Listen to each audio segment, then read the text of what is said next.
کبھی آپ نے غور کیا ہے کہ کچھ لوگ خاموش رہ کر بھی سب کچھ کہہ جاتے ہیں اور کچھ لوگ ہزار الفاظ بول کر بھی سمجھ نہیں آتے؟ آخر کیوں خاموشی اتنی طاقتور ہوتی ہے؟ کیا خاموشی کمزوری ہے یا سب سے بڑی طاقت؟ حضرت علی فرماتے ہیں، بہترین جواب اکثر خاموشی ہوتا ہے۔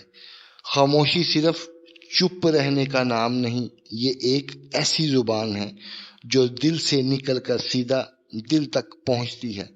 کبھی کبھی جب الفاظ ساتھ چھوڑ دیتے ہیں تب خاموشی سچ بولتی ہے۔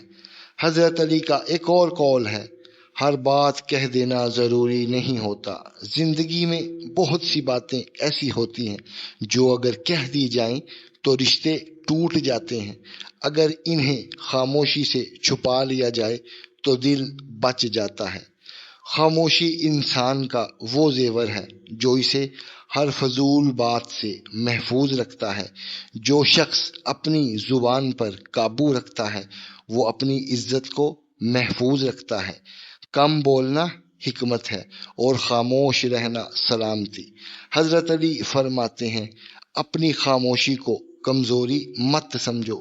لوگ سمجھتے ہیں کہ جو خاموش ہے وہ کمزور ہے، مگر حقیقت میں وہ اپنے الفاظ کو ضائع نہیں کرتا۔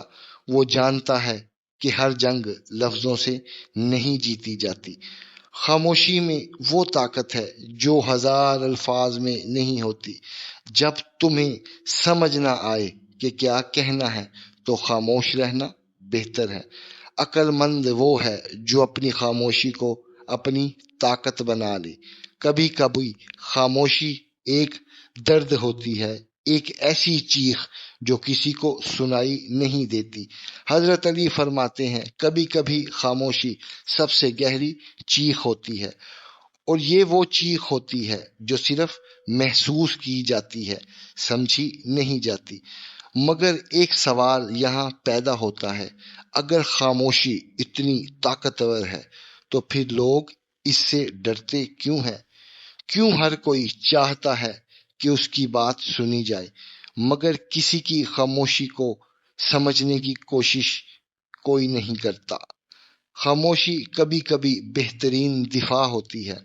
جو اپنی بات کم کرتا ہے وہ اپنی قدر بڑھا لیتا ہے۔ زبان کی حفاظت انسان کو پچھتاوے سے بچا لیتی ہے۔